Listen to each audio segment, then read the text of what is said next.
Okay, family. Peace. I took a stroll from financial district here in New York all the way up to a little bit past the court system in New York. And in my observation, one thing I understand is that they work in hubs of trust. A hub of trust is a collection of people working together for one common cause in the exact discipline. From the financial discipline, it was the banking and economic system, a hub of trust amongst those in those collectives to adhere to the agreements that they all settled for and kept bonded, and how they administer to the people. Same thing with the court system, the legal bond that they have in its hub of trust, and how they administer what they term justice. Now we know those would be arguable at times, but that is the cohesive agreement. And then after you get from the financial district, you get into the closest economic community would be Chinatown. Now, I say all this to say that this is done on a broad administrative scale for basically the 5 boroughs of New York, and then report to the capital, Albany, of New York. This can be established amongst our own people as tribunals, community tribunals. Hubs of trust would be families or entities that we put together that adhere to, once again, certain agreements that we have that are cohesive to our interests. Within banking and ourselves, we can have that, but we have to have trust, and love and loyalty. We can have that in the legal tribunals amongst our tribes if we adhere to certain code of conduct and agreements. Once again, trust, love, and loyalty. And that's how justice would be administered within those adhered agreements.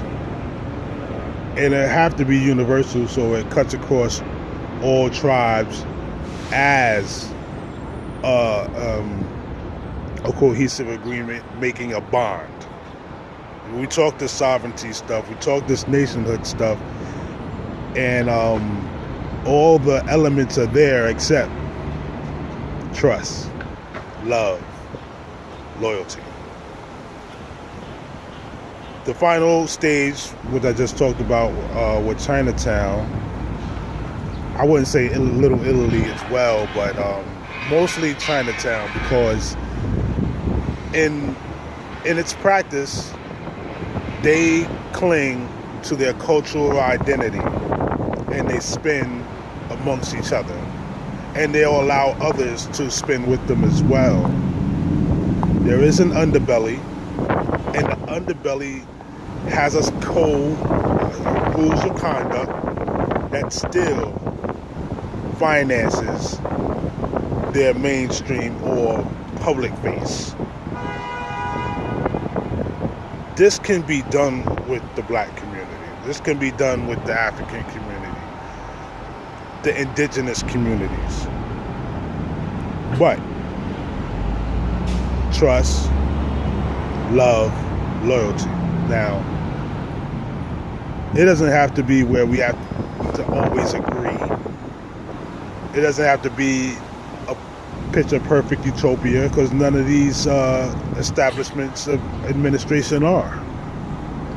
But they're agreeable to the set of rules that are adhered to and must be executed. We have enough great minds amongst us. So all the splinter cell stuff, sovereignty, those who wish to etch out separate nations, set apart but with no resources, It's not the time for that.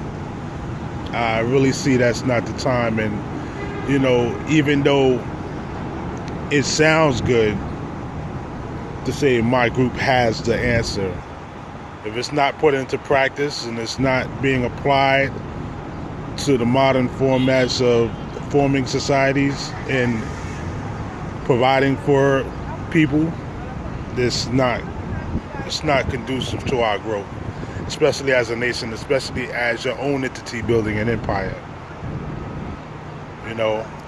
These are just my thoughts. You can, of course, think differently. Of course, everybody has the right to do that. But I want you to see where the foundation of hubs of trust played a big part. And then you can go into the Black Law Dictionary and look into the word trust. You can go into the legal, well, not the legal, but the accounting and financial terms of what a trust is. You see, that's where the riches are. That's where the resources are, amongst self, building inside of your community, and investing in self in later projects. And you don't exclude people with that. You generate more income by generating more interest. When people see you operate a certain way, they will come. As you build it, they will come. And claim it. Claim it as your own and keep it. Because now we have to definitely concentrate on generational wealth. Definitely concentrate on generational wealth. That is my tunnel vision right now.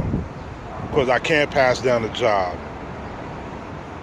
And those certain books of life and knowledge and certain wisdoms and disciplines I may have learned and I may have seen other people that I can refer to as reference points for my youth, it's nothing like passing on their own business or their own bit of wealth so they can generate enough ideas in a peaceful mind state. Point blank period. If you can't feed them, you can't lead them. It takes more than the ego to lead people.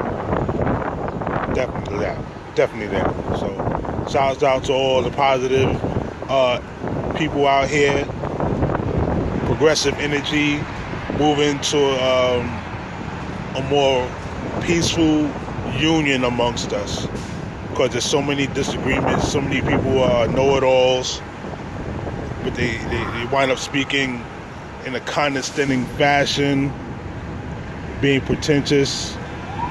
The lasciviousness of those are blowhards that just want to push certain agendas that they feel are, it works for them. They figure it could work for everybody else.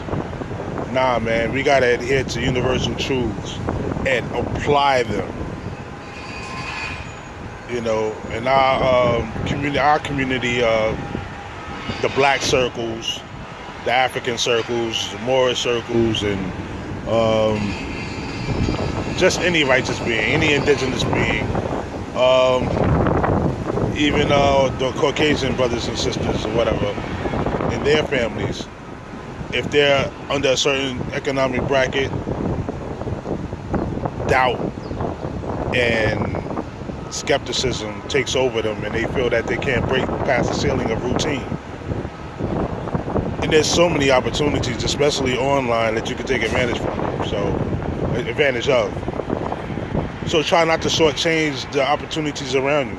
Look into them, research them, and guide yourself to a better business mind and doing something for your progeny, for your children. For the world, if you can. It's not promised. We could try.